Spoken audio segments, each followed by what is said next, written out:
Debemos autochequearnos permanentemente. Tenemos que saber qué es lo que sucede dentro de nuestro organismo cuando yo ejecuto el plan. No hay atajos, solo hay esfuerzo, entrenamiento y constancia. Si dejamos de cometer errores, las cosas nos van a salir muchísimo mejor. Preparar un maratón no es solo cuestión de hacer las cosas bien. También es clave evitar lo que puede echarlo todo por tierra. ¿Cuáles son los errores más habituales que cometen los corredores en su camino hacia la línea de salida? Hablamos de ello con José Garay y vamos al maratón con Serrano. Serrano te acompaña en tu camino al maratón. Queremos trasladarte la experiencia de muchos años preparando carreras y ayudarte a lograr tu objetivo cruzando esa meta. Al maratón con Serrano. José Garay, ¿qué tal? Muy buenas. Hola, Rafa.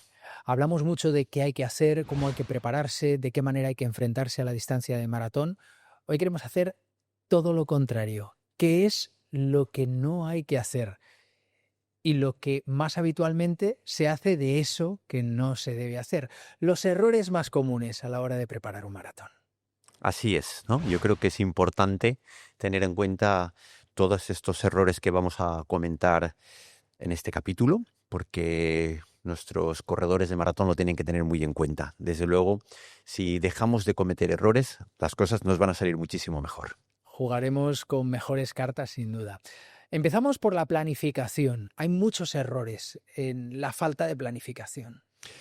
La falta de planificación es uno de ellos, pero sobre todo yo creo que cuando uno está dispuesto a ponerse delante de esa línea de salida para preparar el maratón, en primer lugar, lo que tiene que tener claro es que a su alrededor todo tiene que estar equilibrado. Me explico. Entrenar un maratón requiere tiempo, requiere dedicación, requiere dedicar horas, requiere esfuerzo. Y eso hay que combinarlo tanto con la vida personal, con la vida laboral y con la vida deportiva, lógicamente. Por tanto, yo creo que hay que llegar a acuerdos, ¿no? Acuerdos familiares para que todo el mundo tenga en cuenta que vamos a preparar el maratón y que cada vez que yo me ponga unas zapatillas y salga a correr, tenga la tranquilidad y la serenidad que todo el mundo está de acuerdo con ello. Y es más, si siento el apoyo, sobre todo de esa parte familiar, es mucho más importante. Por tanto, la planificación tiene que tener esa premisa.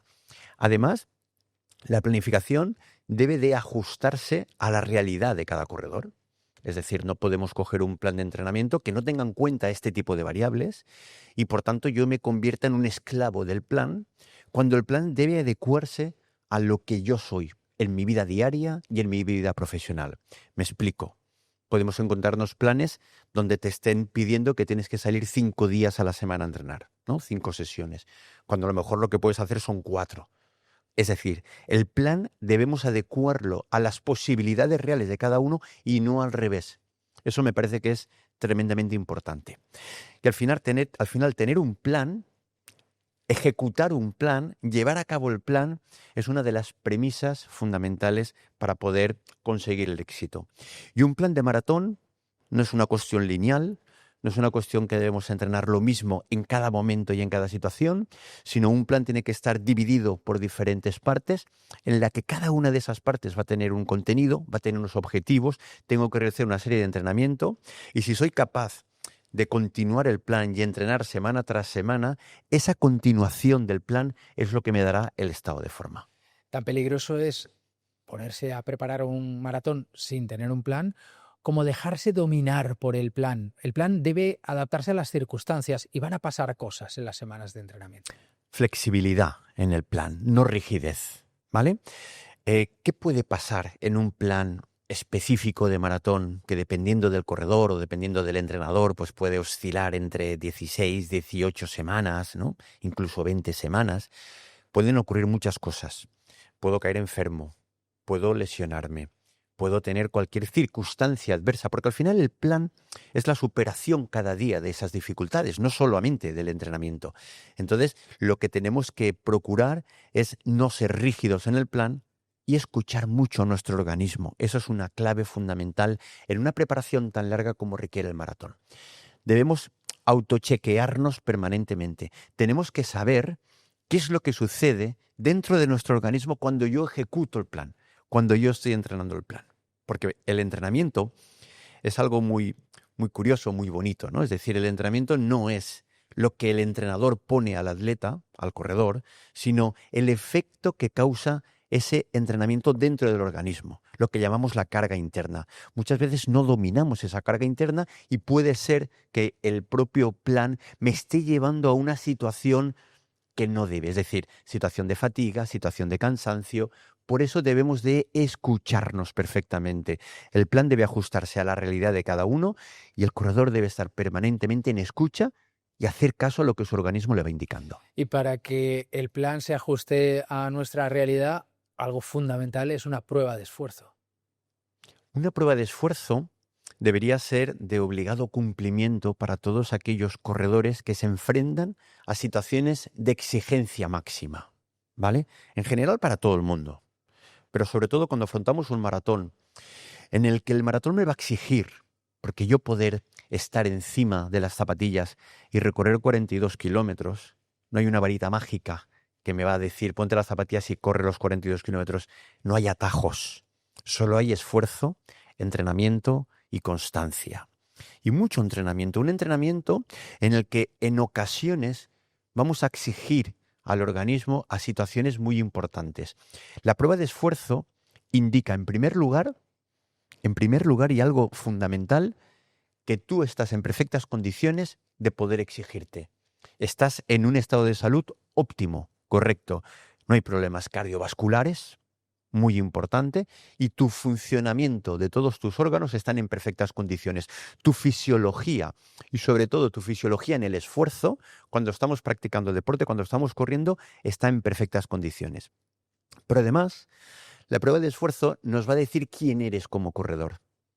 Es decir, cuál es esa condición física de la que partimos. Nos va a indicar nuestros umbrales. Los umbrales que son las diferentes zonas de entrenamiento en las que yo voy a basar esa planificación, porque el entrenamiento tiene que tener una condición sine qua non, que es la individualización.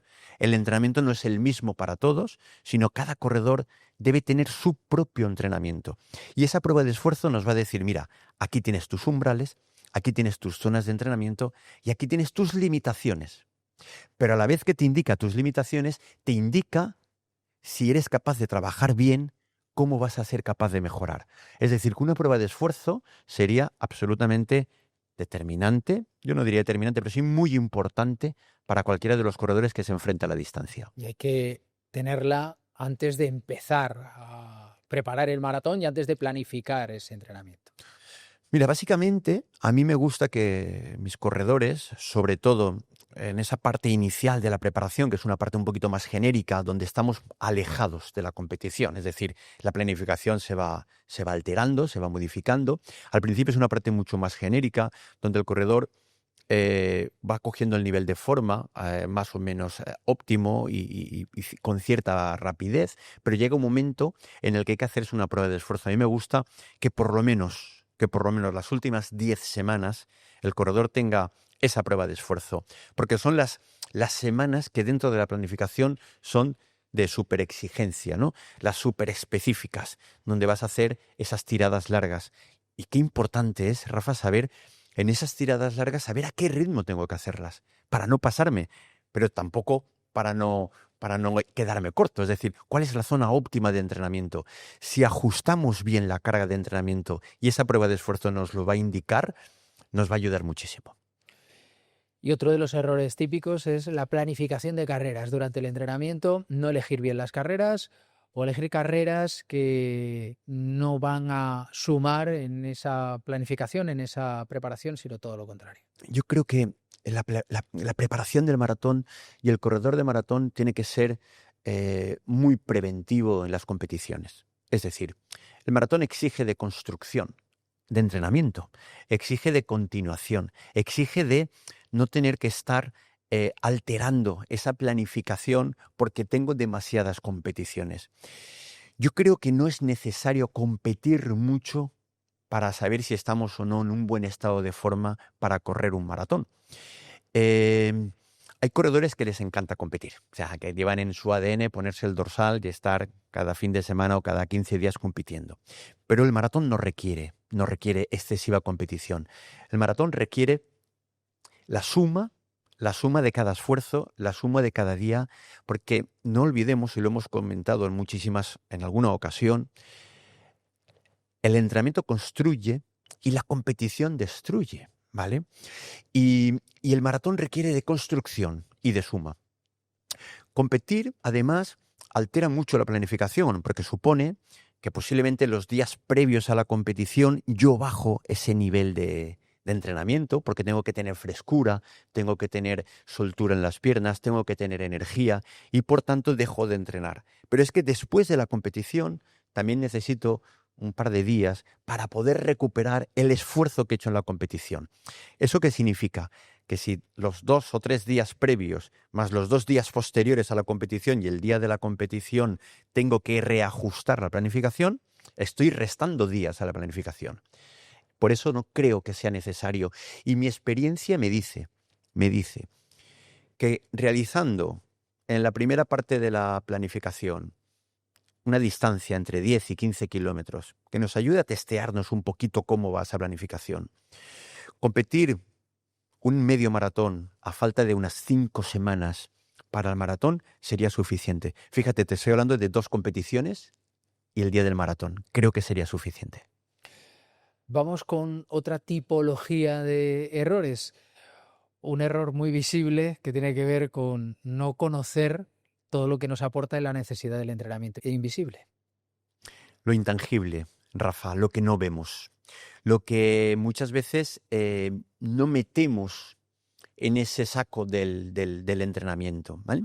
El rendimiento, que es distinto al entrenamiento, es multifactorial. Y dentro del rendimiento, para que pueda existir rendimiento, tiene que haber un buen descanso. Fundamental. Muy importante.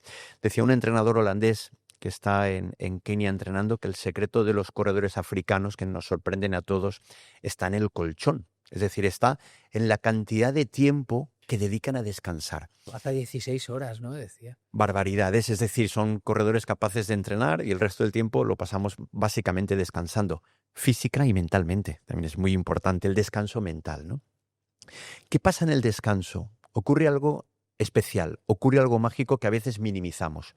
En el descanso se producen los procesos adaptativos, los procesos de asimilación y los procesos de reparación celular, reparación de todos los tejidos. Si yo no descanso lo suficiente, es muy difícil que el entrenamiento tenga el efecto que yo busco, ese impacto, porque al final entrenar, ¿qué estamos realizando? Sometemos al organismo a un impacto físico, lo sometemos a un estrés. Y ese estrés hay que recuperarlo. Si recupero el estrés, genero las adaptaciones y mejoro. Si no recupero el estrés, no voy a mejorar, es imposible. Entro como un estado latente en el que veo que no llego a mejorar, y a veces el corredor lo confunde y entonces piensa que no está entrenando lo suficiente y lo que hace es incrementar el entrenamiento o entrenar más. Y por tanto se genera el efecto contrario, cada vez estás más cansado. Y yo a los corredores de maratón les digo, cuidado, entráis en la fase súper específica de muchos kilómetros. A más entrenamiento, más descanso. Debe ir proporcional. No puedo entrenar mucho y descansar poco. O incrementar el entrenamiento y seguir con el mismo descanso. Debería ser todo proporcional. Yo sé que es complicado, por las vidas que tenemos cada uno, pero eso sería lo que deberíamos hacer. Y en ese entrenamiento invisible hay otros aspectos que son claves, como los nutrientes y la hidratación que tú le estás dando a tu organismo para poder efectuar precisamente esa carga de entrenamiento. Es decir, si tú el domingo tienes que hacer una tirada larga de 30 kilómetros y vienes precedido de una semana de muchísima carga de trabajo o de entrenamiento, lo que me va a sostener esa posibilidad es precisamente el descanso y la alimentación junto con la hidratación. Es decir, la gasolina, los nutrientes que yo le doy a mi organismo. Y eso también lo tenemos que controlar. Es decir, especial atención, sobre todo en estos periodos de carga de muchísimo volumen, especial atención en meter los nutrientes necesarios, es decir, el requerimiento energético necesario al organismo para que lo tenga, para que yo pueda entrenar. Muchas veces nos encontramos con corredores que la sesión de entrenamiento no les sale bien, ¿no? Y cuando hablas con ellos les preguntas, ¿pero a qué hora saliste a entrenar? Dice, a las 8 de la tarde. ¿Y a qué hora comiste? A las 2. ¿Y desde las 2 hasta las 8 has tomado algo? No. Lógicamente, a las 8 de la tarde tu organismo está con un déficit de energía importante. Es decir, que hay que cuidar muy bien la ingesta, los momentos de la ingesta y qué comer tanto para entrenar como para recuperar mucho antes. Es decir, todo esto, que no es estar encima de las zapatillas y no es hacer kilómetros, es igual de importante que los kilómetros que realizamos. Y también prestar atención a las condiciones climáticas, adaptar el entrenamiento a qué es lo que está pasando también, que es algo que no podemos controlar. El clima es un factor que condiciona absolutamente las posibilidades tanto del entrenamiento como del rendimiento, ¿no? Las personas que viven en zonas muy calurosas o aquellos corredores que preparan el maratón en época veraniega, porque claro, los maratones de inicio de otoño son maratones que te obligan y te exigen a estar entrenando en agosto, a lo mejor en julio, en septiembre, es decir, todavía en periodos de muchísimo calor. Y el organismo, cuando sufre el calor, también sufre sus indicadores. ¿En qué sentido? Y todo el mundo lo ha comprobado. Aumento de frecuencia cardíaca. Todo el mundo se da cuenta que a la misma intensidad, a lo que yo rodaba hace unos meses, mi frecuencia cardíaca está más alta. ¿Por qué existe esto? Porque hay un aumento de la termorregulación interna de nuestro organismo. Es decir, la temperatura interna aumenta, necesito más demanda y el corazón tiene que bombear más rápido. Si el corazón bombea más rápido, ¿qué sucede? Aumenta la sudoración.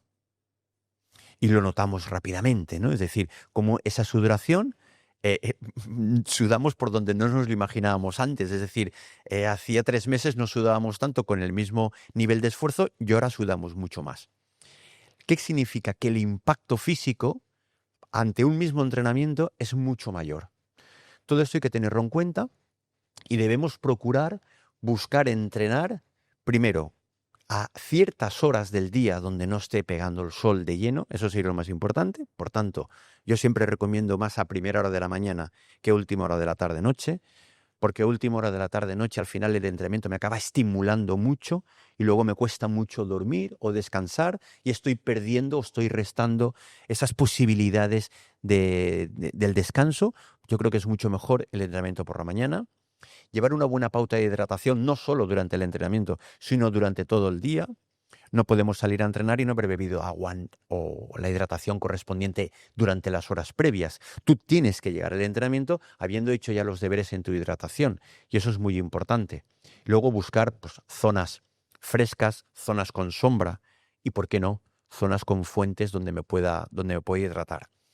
Y además, entender que el organismo debo de reajustar la intensidad, porque estoy diciendo que el impacto físico es muchísimo más elevado durante estas épocas de calor.